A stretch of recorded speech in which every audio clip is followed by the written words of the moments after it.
What's up guys? So today, ang gagawin ko is magtutur ako dito sa aking study area or table kung saan nagda-diary ako ganon, kung ano yung mga pinagagawa ko. Kaya ko rin to i-vlog ngayon dahil bagong linis din.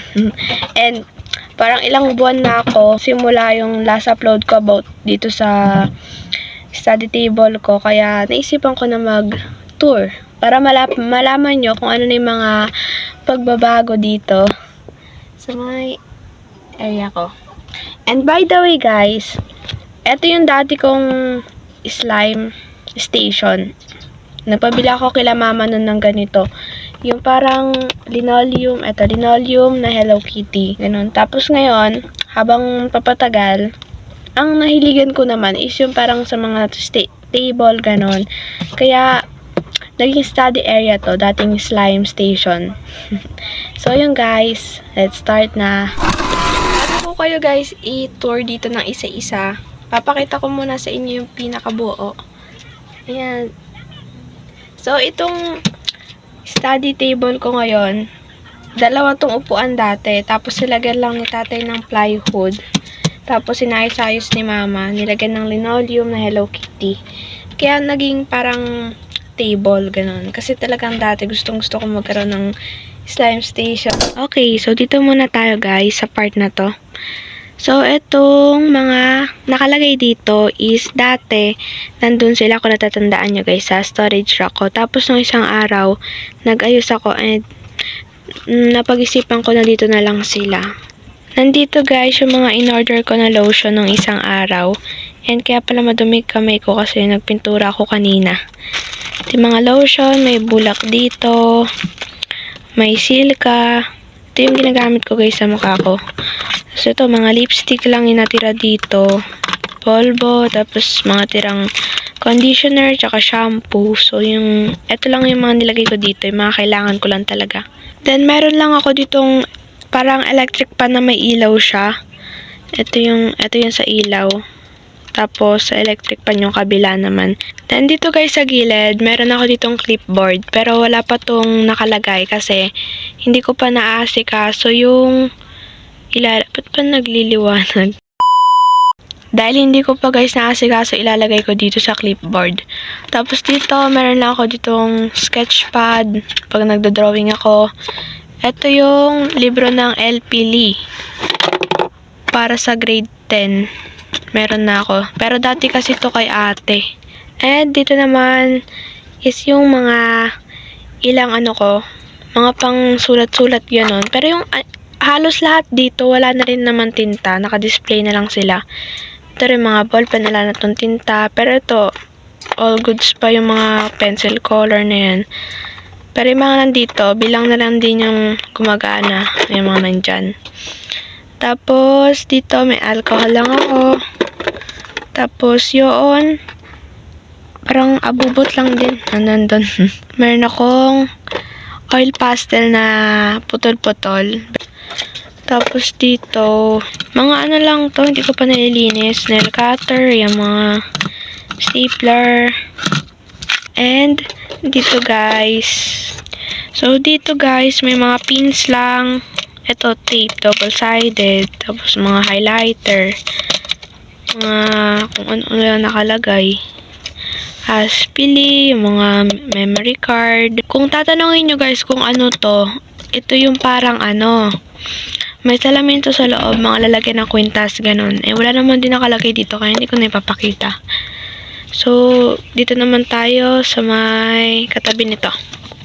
Meron ako ditong wallet. Piso-piso yata laman nito. Tapos, meron ako ditong sketchpad. Yung unang-una kong sketchpad. Di ko na to nilalagyan ng drawing kasi nga puno na. Ito guys, diary. Di pa rin siya puno, pero malapit na. And dito naman, dahil tapos na guys yung klase and bakasyon na, yung mga gamit ko sa bag, nilalagay ko dito sa table. Yung mga nakalagay dito guys, yung mga libro lang, mga dictionary, ganon. Tapos, mga ilang papers lang. Then dito guys sa part na to, meron akong suklay. Parang lalagyan lang to kasi ng mga ganito din, mga ballpen. Wala lang din tintay mga to. Ito lang yung mga meron. So, yan, mga ilang pang kulay. And ito naman guys, super luma na rin ng drawer na to, na maliit. Nung bata pa ako nito eh. Tapos hanggang ngayon, natago ko pa siya. Kaya ngayon, eto, pinaglalagyan ko rin ng iba't ibang gamit. So, dito guys, sa mga nakalagay, parang inorganize ko to nung nakaraan. Puro mga stickers, ganon. Notepad. Tawag ba dun? Eto guys, mga sticker. Bigay sa akin ng kaibigan ko. Tapos ito naman, sticker naman na nakuha namin nung binigyan kami ng Oishi na parang yung malaking balot ng mga chichirya. Tapos ito lang yung mga notepad. Ayan. Ay, sticky note din. Sticky notes. Yan sa mga glasses. Mga maliliit na papel. And ito naman tayo sa pangalawa. Ang laman lang nito ay ayaw nang mabukas. Ayaw guys matanggal. Ay ano pala yung ay hitakin pala. Ayun na nga guys, naputol na nga. Nakasira pa tayo, kinuha ko lang sa pambaba. Pero madidikit na. Ay maano naman to eh. Mahirap nga lang. Ayan guys, akala ko buo na. So, ito guys yung mga nakalagay dito. Ay, may mga piso pa pala dito. Kuhanin ko. Pero mga ano lang to, bubot na extra ko. Tapos nilagay ko na lang dito. May mga piso pa pala. Meron lang dito mga tape. May mga pala ng stapler. Mga random things lang naman. And tapos na tayo dito, kaya lipat tayo guys dito sa part na to. So, sa part na to, meron akong board. Nakalimutan ko na naman yung tawag dito, pero ito yung dikitan ng mga to-do list, ganon. So, ito lang yung mga, ay, tanggal. Take two. So, dito guys, ito yung mga to-do list ko, yan. And meron ako ditong, ang tawag dito, lamp. Ganun. Ilaw ko dito. Binili ko to dati. Color pink siya. Tapos kumupas na lang yung kulay niya. Meron ako ditong clamp. As Maria Clara. Ito yung clamp ko. And then, dito. Ito yung parang drawing materials ko. Dito ko na sila linipat. So, meron lang ako ditong tape. Pencil. Yes. Pencil ulit. Pencil. Puro pencil lang pang drawing. So, bale, tapos na tayo guys dito sa may part na to. And dito naman tayo sa may storage rack ko. Dinamay ko lang tong pinturahan kanina, tong kahoy na to. Pero, makikita nyo guys na may anay na to. Pampaganda lang. Inanay na rin to. Ayan. Ito yung anay. Ito. So, dito guys, sa pinaka taas ng ating storage rack, may makikita kayo dito ng teddy bear. Bigay ng kaibigan ko guys. Ayan. Tapos, dito lang yung mga flowers na binibigay lang din sa akin. So, ayan, ito. Tapos, ito yung flowers sa Floranted Laura.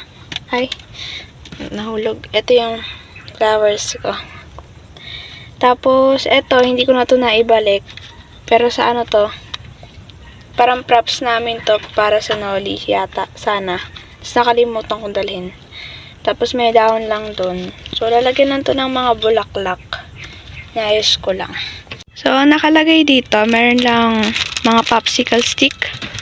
Yung mga tira dati nung gumagawa ko ng project.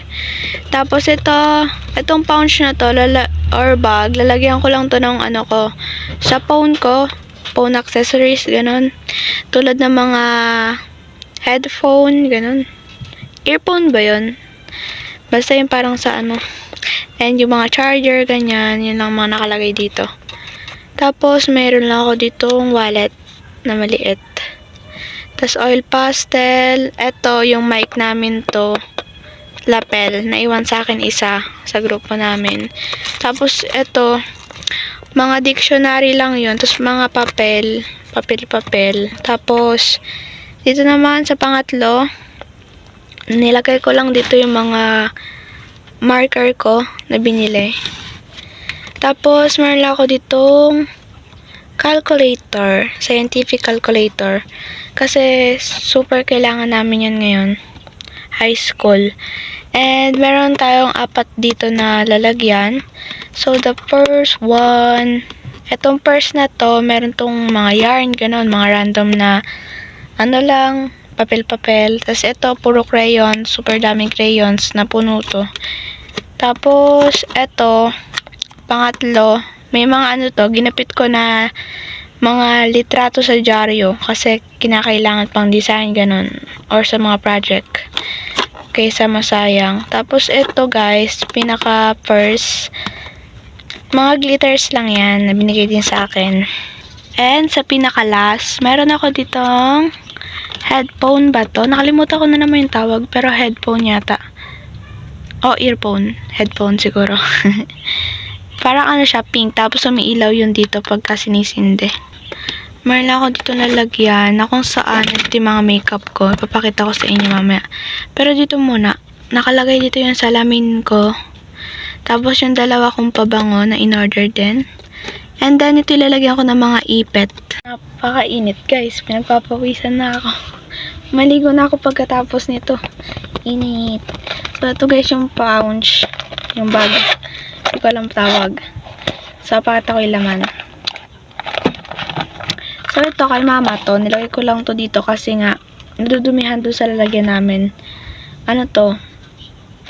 Yung sa may kilay. Tapos, meron lang ako dito mga ganito. Eyeshadow. Salamin. Mga nakalagay guys. To brush. Isa lang brush. Tapos eyeliner. Tapos mascara. Ito kay ate to. Yung pang nasa pilik mata. Itong nail polish na clear. Pag sinisipag ako, naglalagay ako nun.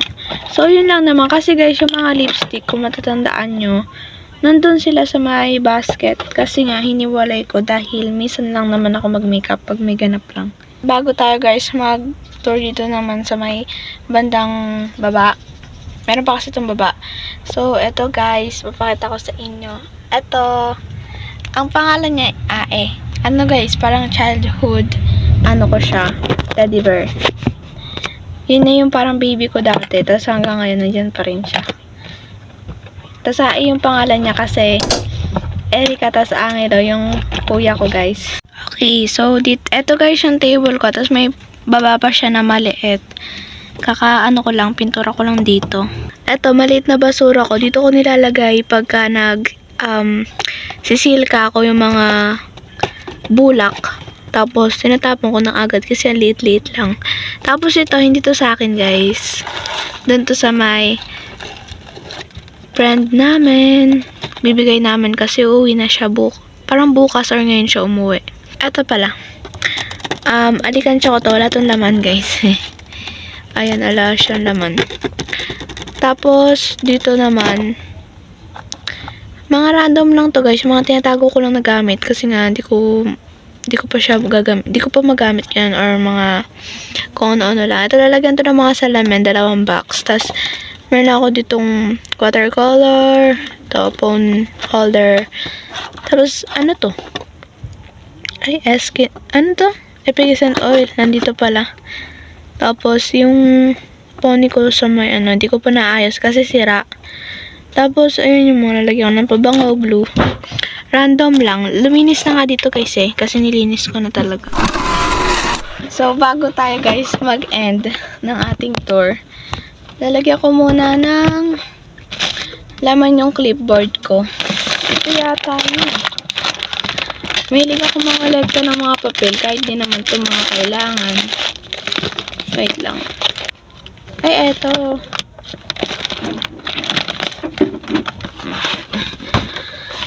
Pakabigat na.